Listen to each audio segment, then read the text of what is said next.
If you ever find yourself hiking deep in the Appalachian wilderness, far from trail signs and cell phone signals, there's something you should understand. Not all legends are exaggerated. Some are warnings, cautionary tales carved into the roots and whispered by the wind, and sometimes they're true. Hollis was the kind of guy who couldn't resist a mystery. The last normal thing he ever said to me was a grumble about too much cilantro and not enough egg in his breakfast burrito. We were sitting on the back of his Subaru at the Black Mountain trailhead, the October chill clinging to the air. He was casually flicking cilantro out of the tortilla like it had personally wronged him. I didn't know then that would be the last time he'd ever complain about anything that mundane again. We'd met years ago during a wilderness first aid class in Boone, where he fainted during a compound fracture demonstration and joked about missing the spurting blood part the second he woke up. Since then, we'd become weekend warriors hitting trails, chasing waterfalls, and building that kind of friendship that didn't need constant talking to be real. But that morning was different. He was jittery. Kept checking his phone even though we both knew the mountains didn't offer signal. When I picked him up at 5 a.m., he had a folder clutched in his lap stuffed with grainy photocopies, hand-drawn maps, and crinkled printouts from obscure hiking forums. He brushed off my questions with a single word: research. At the trailhead, he finally laid it out. "There's this trail," he said, laying a map on the tailgate and anchoring the corners with a bottle and granola bar. "It branches off the Mount Mitchell Trail about 2 miles in. Supposedly leads to an old logging road. Nobody really uses it anymore. I found it on some archived forum thread from 2006. Legend has it."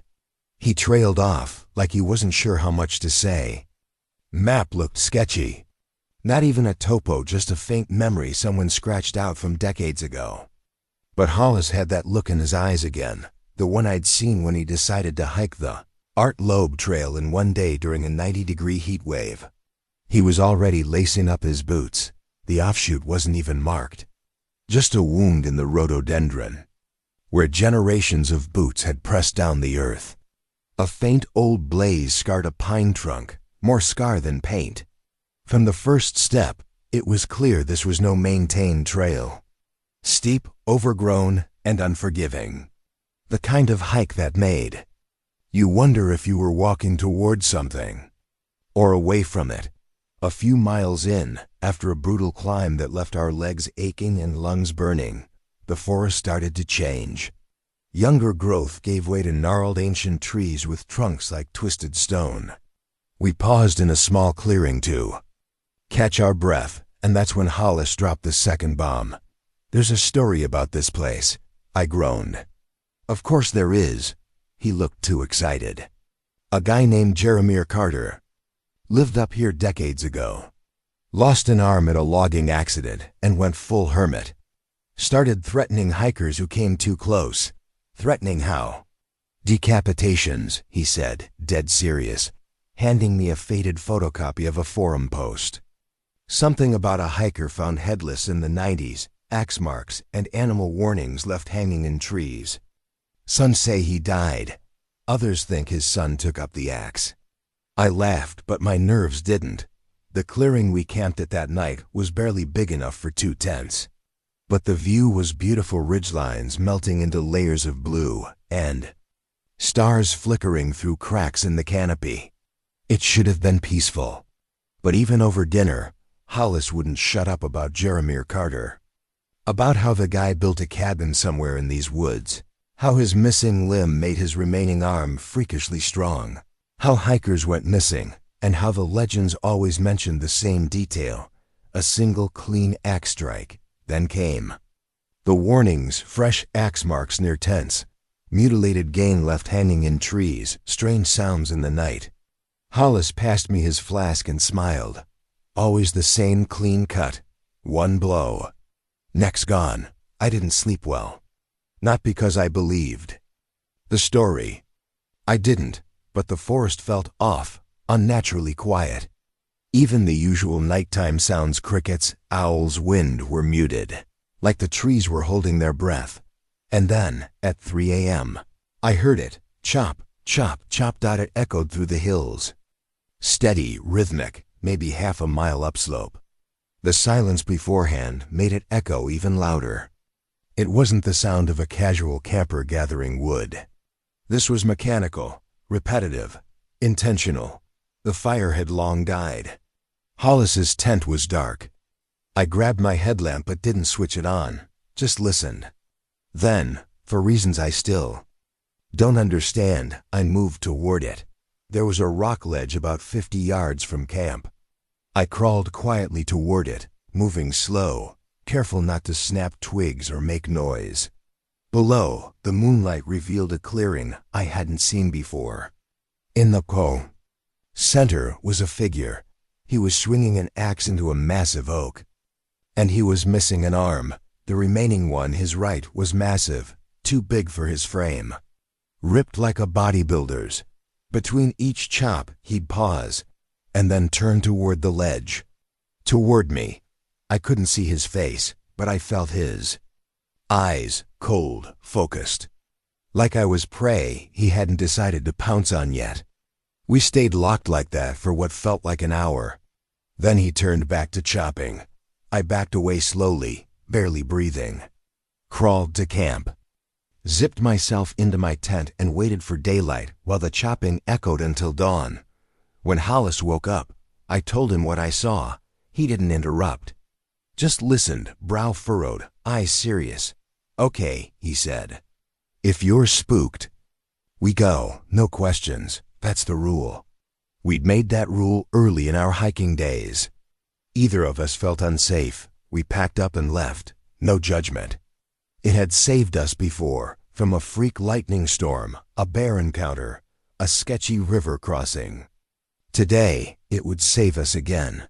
We were packed and moving by 7 a.m., but Hollis didn't make it off the mountain untouched. Morning light crept through the trees as we descended the mountain in silence.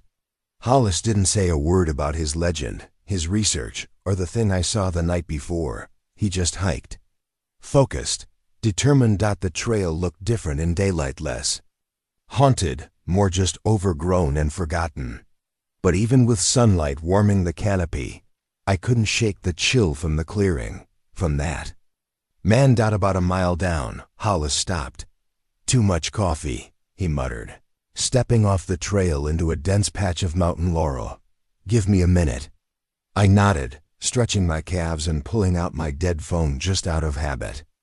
There was still no signal. 5 minutes passed, then 10. "Hollis?" I called out, stepping closer to where he'd vanished. Not funny, man, no response. I could see where he'd pushed through the brush, branches bent, ferns disturbed. I started to follow the path he'd taken when I heard crashing. Fast and panicked, Hollis exploded out of the bushes, face ghost white, stumbling, clutching his right bicep with his left hand. Blood seeped through his fingers, thick and dark. "Run!" he gasped, breath ragged. "Go now!" I didn't hesitate. We ran. Slipped, tripped, scrambled. Roots caught our boots. Loose rocks gave way. But we kept moving, adrenaline doing what it does best. Behind us there was no sound of pursuit, but Hollis kept glancing over his shoulder, wide-eyed, as if something might leap out from the trees at any second. It took us another 20 minutes to hit the main trail, then another sprint to reach the parking lot. My car sat there like a lifeboat on dry land. I helped him in, yanked the first aid kit from the back, and started wrapping his arm as best I could with shaking hands. The cut was deep from the bicep down nearly to his elbow. A clean gash, too clean for a fall. Too clean for anything natural. "Tell me what happened," I demanded as I cinched the gauze. He stared out the windshield, lips pale. "I thought I heard you," he said quietly. "Footsteps." I stood up, and he paused. There was an axe. Came down right where my neck was a second before. Missed, hit a tree. I rolled, tried to run. And that's when it got me. "You saw him?" "Not clearly. Big, bearded. Left arm gone, the right one." He shuddered. That axe, it wasn't new. Rusted old-school logging type, but the way he swung it like it weighed nothing. I slammed the car into drive and we peeled out. Of that lot, tires spitting gravel. 90 miles an hour down winding mountain roads, heading for the nearest hospital. He told the A he slipped on old farm equipment. 23 stitches later, they let him go. Hollis never finished the book. We still hike, but only easy trails now. The ones where you pass kids on scooters and couples pushing strollers. Trails with bridges and picnic areas. Trails with other people. We never went back to that branch trail.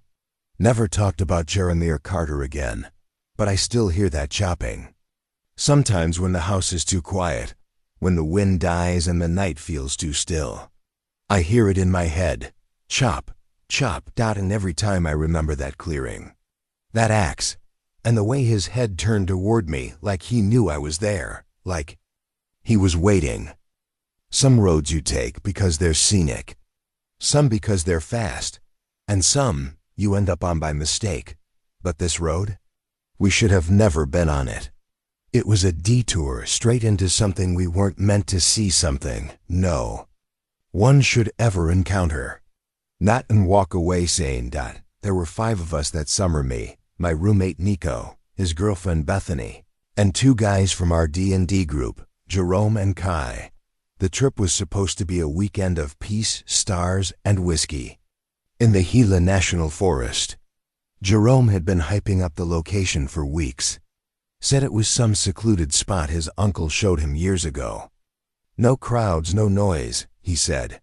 Just trees, cliffs, and sky. He wasn't wrong about the remote part. We left Phoenix on a Friday afternoon in Nico's beat-up Suburban. It was old, boxy, and perfect for our gear. The vibes were great. Windows down, Bethany's playlist thumping, snacks flying everywhere. For those first few hours, we were just 5 friends on the edge of a mini-adventure. We stopped in Globe for gas and last-minute supplies. That's where Jerome pulled out the map. Not a GPS, not even printed directions. A literal hand-drawn map. Pencil on lined paper, his uncle's shortcut, he said. Better than any digital app because GPS doesn't work out there anyway. We should have bailed then, but instead we turned off Highway 60 just as the sun dipped behind the ridgelines. The dirt road started out fine, wide, and flat, but it didn't take long to narrow into a rutty trail flanked by dense trees and sharp drop-offs. The further we went, the more Nico clenched the wheel. Jerome kept pointing at turns and muttering directions like he actually knew where we were going. It got dark fast. No moon, no cell service. Just the beams of our headlights cutting through. The black. Outside those lights? Pure nothingness. After nearly an hour of this, taking random forks, guessing directions, we were thoroughly, completely lost. The gas gauge hovered at a quarter tank. We hadn't seen another soul for miles. Nico finally pulled over, the Suburban idling with a nervous rumble. We're lost, he said flatly. Jerome insisted we were close. Another few miles, he claimed. There's a clearing. That's when Kai spotted it maybe 50 yards off the trail. A break in the tree line. A wide open patch of ground. It looked flat and calm, like it had been used before. There was even an old fire ring in the middle, stones in a perfect circle. We voted. 4 against 1. Jerome got to save face. We made camp. 2 tents went up fast. Firewood gathered. Snacks unpacked. For a little while, things were fine. We drank, laughed. The fire crackled. Bethany curled into Nico's side, and Kai passed around his whiskey like a prize bottle of magic. The sky was unreal, stars so bright they looked fake, like someone had painted the Milky Way right across the night. But then came the sound, a howl. Not a wolf, not a coyote, not an elk. I swear, I've heard them all before. This was different. It started low, almost like a growl, then built into a pitch that was sharp and drawn out. Too long, too intentional. Everyone froze. What the hell was that? Bethany whispered. Jerome, the wilderness expert, suddenly didn't sound so confident. Probably elk, he said. Or, coyotes maybe. Another howl answered from the other side of the clearing, then another. Then one directly behind my tent, 3 directions. Surrounding us. That's when the smell hit. It came in like a wave, thick, musky, rotten. Like wet fur and decay mixed together in a heat wave. Bethany gagged and pulled her hoodie over her face. Nico stood up, shining his flashlight into the trees. His beam barely pierced the dark. "I don't see anything," he muttered, but his voice was tight, shaking. We all moved closer to the fire. Something about that little circle of flame made us feel safer. We tried to convince ourselves it was just animals. Just a bad smell from a dead raccoon or a skunk or anything normal. But no one believed it. Eventually, we crawled into our tents. I had my solo one-person setup, tucked away from the others. A mistake, in hindsight. Jerome and Kai shared a tent. Nico and Bethany took the other. We all pretended to sleep. But I lay there, staring at the nylon roof above me, clutching a small camping knife like it could actually do something if needed. And that's when I heard it. Not a howl this time. Breathing. Right outside my tent. Deep, slow, heavy. Not human. Not right. Then I felt something press against the side of my tent. A handprint, but not a human one. 4 long fingers, no thumb, dragged slowly across the fabric, just above where my head was. I froze. I wanted to scream. But I couldn't. My body locked up like it knew that making a noise would be the worst possible thing I could do. The shadow moved to the front. I heard the zipper twitch. Just a little. Just enough to make the hairs on the back of my neck spike. Then, from across the clearing, Nico screamed, "Get the F***K away." His flashlight beam flashed inside their tent like lightning. Something growled. Bethany shrieked. The noise by my tent vanished instantly, followed by thudding footsteps toward them. I finally moved. Ripped open my zipper, grabbed my flashlight, and stumbled out, heart racing. Nico was already outside, a hatchet in one hand, the mag light in the other. He was pale, wild-eyed. There was something looking in, he shouted. Tall, face like a F***king mask. Bethany was behind him, crying. Jerome and Kai bolted from their tent, knives drawn, spinning in circles. "What do you mean?" Jerome asked, voice trembling. "I don't know what it was," Nico said. "It had a face, but not a real one. Like it was wearing someone else's skin." We circled the fire, backs to the heat, eyes scanning the black. The smell was everywhere now, like the forest had rotted all at once. We could hear breathing, multiple sources. All around us. "We need to go," I said. "Now, back to the truck." It was only 30 feet away, but it felt like miles. We didn't run, not yet. Instead, we moved like prey, slow, careful, barely breathing. Kai gripped his flashlight with white knuckles. Jerome had his knife out like it mattered. Bethany clung to Nico. I led the way, eyes darting everywhere. The truck was just past the fire ring, maybe 20 or 30 feet. The darkness stretched between us like a mouth, and then we saw it. Kai's light caught something to our right, just past the last row of trees. It wasn't a bear. Or a person. It was both and neither. It stood upright, maybe 6, maybe 7 feet tall, but hunched, twisted, like its bones weren't put together right. Its skin was patchy, fur clinging in mangy tufts. And its face, it was stretched, like someone had peeled the skin off a human face and draped it over a skull too long and too narrow. The eyes didn't blink. The mouth didn't close. It just watched. Then it smiled. I wish it hadn't. That smile didn't stop at the cheeks. It ran almost to the base of the jaw, rows of teeth, mismatched, too many, too sharp. Some were human. Others weren't. Someone screamed, maybe Bethany. Maybe me. Then we ran. Everything we said about moving slowly, staying together, watching each other, it vanished. Survival mode took over. We bolted toward the truck, legs slipping in loose dirt, branches clawing at our arms. I shoved Bethany into the back seat, dove in after her. Kai and Jerome scrambled in from the other side. Nico slammed the driver door just as something hit the side of the Suburban with a thud that shook the whole frame. Through the fogged glass, I saw one of them up close. It pressed its face against the window beside me. Its breath left thick smudges, and beneath that sickly skin were twitching things, muscles that pulsed wrong. Like they didn't know what order to move in, Nico started the engine. Tires spun in the dirt. "Drive!" Jerome screamed. We lurched backward, gravel spitting. One of the creatures clung to the back, its claws scraping across the glass. I swear it was laughing. Not out loud, but its eyes were laughing. And still.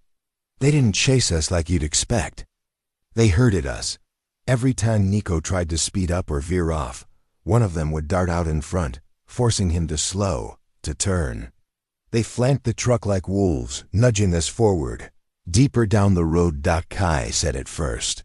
"They're leading us somewhere." I looked at him. His flashlight was off. He wasn't shining it anymore, just holding it like a charm. "What? They're not chasing. They're guiding. They don't want to kill us. Not yet." And then the road ended, just like that. No warning, no turnoff. It dead-ended into a wall of forest so thick even the headlights couldn't pierce it. Trees and thorns and nothing else. There was no way through, no room to turn around. Nico muttered, already throwing it into reverse.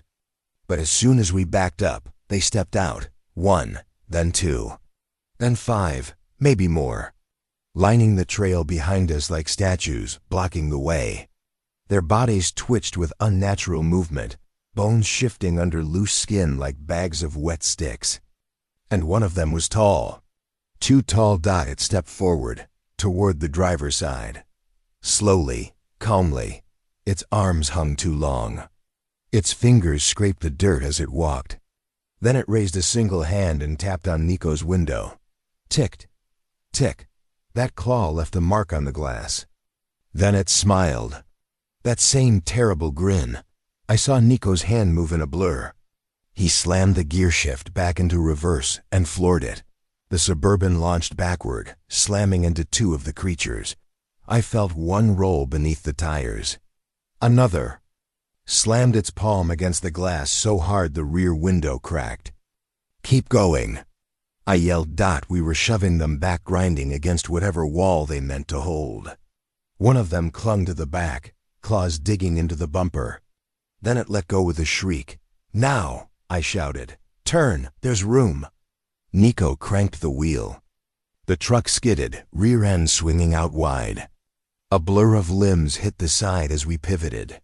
Then the headlights caught them, all of them, dozens now. Standing just beyond the trees, watching. Waiting. We hit the main trail again, and Nico floored it.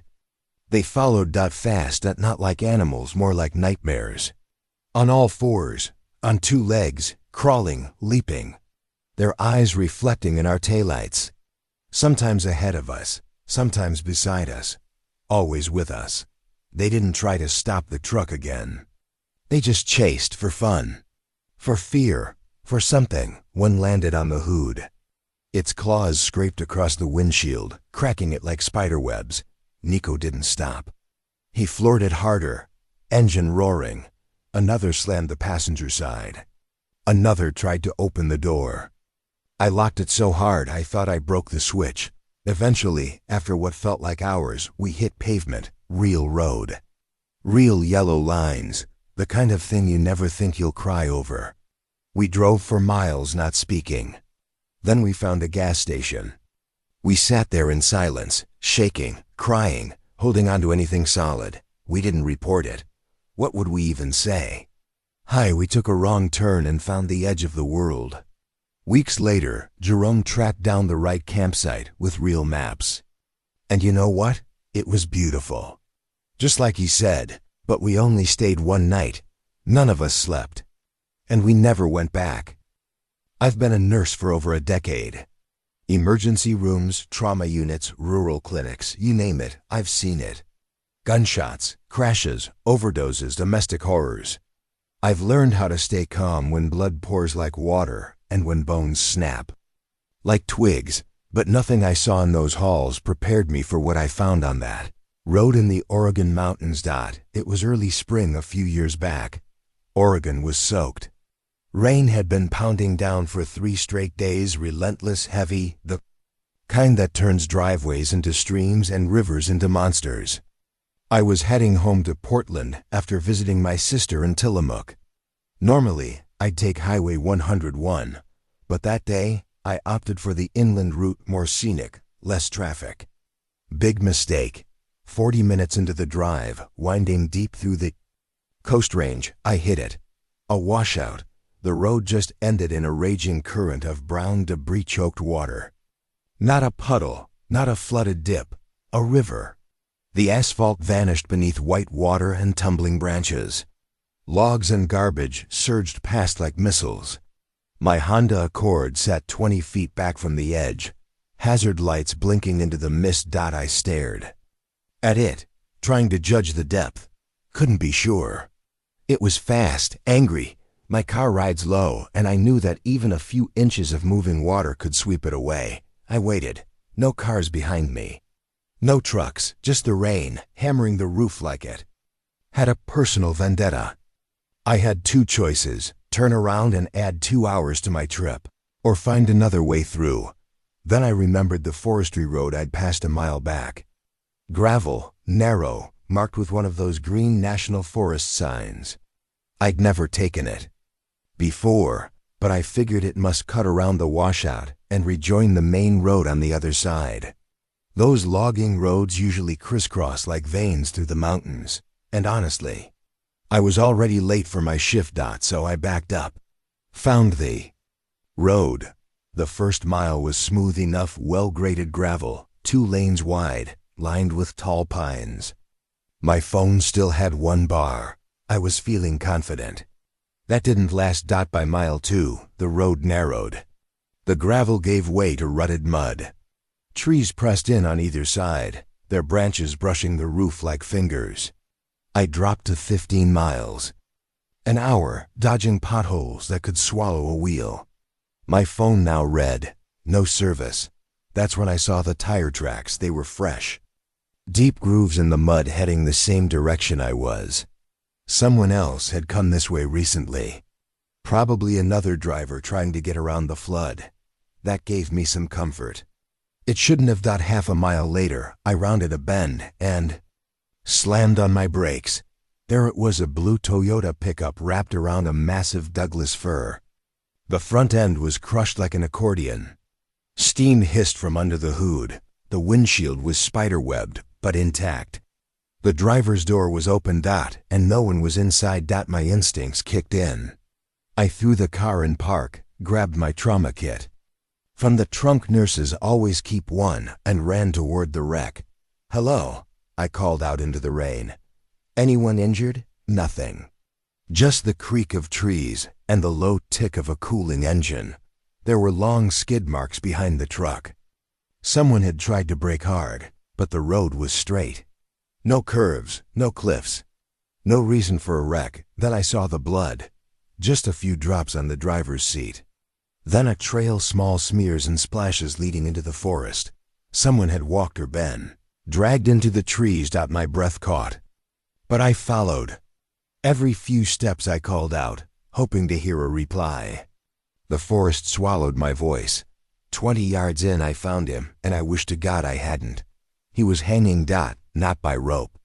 Not from a noose. By his hair. Long dark strands had been braided deliberately, tightly around a thick pine branch, suspending him like a grotesque ornament. His body dangled limply, arms down, head tilted back, eyes closed.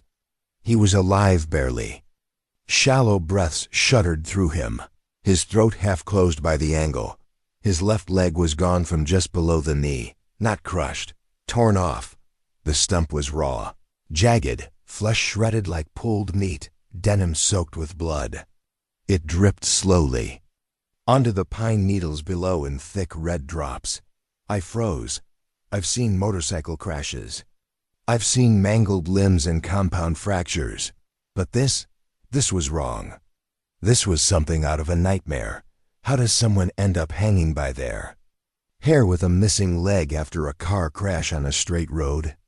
I finally moved. Started scanning for anything to climb on: rock, stump, log. I needed to get him down, stop the bleeding. That's when I heard it. A branch, snapping, loud, heavy, not a twig. Something with weight. A lot of it. My head snapped. Left. Another crack. Closer. Then, breathing. Not from the man hanging the tree. Something else. Something big. It was slow and labored, but intentional. Like a predator watching. I turned in a full circle, heart pounding. The forest was dead quiet. Even the rain seemed to muffle itself. Just me, the man, and that sound closer now and steady. I called out again. Who's there? I need help. The breathing stopped, like it had heard me. Like it understood. That's when the fear turned cold. Something shifted high in a nearby tree wood, groaning beneath a massive weight. No wind, just a creak, as if something had leaned its full bulk against a branch. Was it in the trees? I took a step back, then another. Slow, deliberate. Every instinct told me, don't run. Don't look panicked. Don't provoke. But I couldn't help it. I turned and bolted. I ran. I don't even remember deciding to. One moment I was backing away, trying to keep calm. The next, I was sprinting through wet ferns and branches, crashing toward the road. Something moved with me parallel, just beyond my vision. I could hear it, not running exactly, but keeping pace. A presence. Like it was herding me back to my car. Every branch felt like it was reaching for me, every root a trap. But I made it. I burst through the tree line, stumbled across the gravel, and dove into my Honda. I locked the doors immediately, breath fogging up the inside of the windshield. My hands fumbled the keys. Dropped them, twice. Finally I got the engine to roar. To life. I threw it into reverse and backed up down that forest road, tires fishtailing in the mud. As I turned to find a place wide enough to do a full U-turn, I saw it just for a second. Movement. Between the trees, massive, upright, watching. Not a bear. Not a person. I didn't want to see more. I didn't need to see more. I got the hell out of there. When I finally hit pavement and got back into cell service, I pulled over on the shoulder and called 911. I gave them my best description of the location. About 3.5 miles up National Forest Road 2047, off the main inland route. Vehicle crash. Male victim. Traumatic leg injury. He's hanging, still alive. I didn't mention the rest. What could I say? That I left a man dangling from a tree because something unseen was watching me from above? That something inhuman had braided him into the branches and was waiting in the trees like a spider for someone else to come along? No one would believe that. The dispatcher told me to wait nearby to guide the ambulance in. I couldn't. I just couldn't. I gave her everything I could think of: mile markers, landmarks, directions, and then I kept driving, straight home. Called out sick for my shift. The first time in 2 years. I spent the next 24 hours with every light in my apartment turned on. I didn't sleep. Just sat there in silence, listening for sounds that shouldn't exist in a downtown Portland apartment. A few days later, I called the non-emergency line twice, asked if they found the man. They said they couldn't share details unless I was family. I started to wonder if I'd imagined it all, hallucinated it. Maybe the stress finally cracked me open. And then I got a call. It was from a friend of mine, Rachel. We'd gone through nurse orientation together. She was dating a paramedic named Greg, someone I'd met at a hospital mixer once or twice. "Hey," she said, her voice low. "Weird question. Were you the one who called in that forest trauma last week?" I hesitated, then told her yes. She paused. Greg was on that call. Then she asked if I wanted to meet for coffee. Somewhere public. Somewhere safe. I agreed. She didn't waste time when we sat down. Just got right to it. They found him right where you said. Hanging by his hair, left leg gone, just like you said. My heart pounded. He was barely alive, lost a ton of blood. They had to cut the entire branch down to get him out. I leaned in. Is he alive? She nodded. Last I heard, yeah. Still in IQ, stable, unconscious. I felt this wave of guilt and relief roll over me all at once. I had left him there, alone. What about his leg? She hesitated again. Never found it. I blinked. What? They searched the area. Grid search. Dogs. Drones. No leg. And here's the part that's really weird. Greg said the wound didn't match a car crash. It wasn't crushed. It wasn't cut clean. It was torn, like by an animal. My stomach turned. But not just any animal, she continued. The doctor said the bite radius was huge. Bigger than a bear's. And the damage was, she searched for the word, intentional. Like it was meant to maim, not kill. And the hair? I asked. Did Greg say anything about that? She leaned closer. It wasn't tangled. It wasn't just caught. It was braided. Someone or something wove his hair around the branch, like a trophy.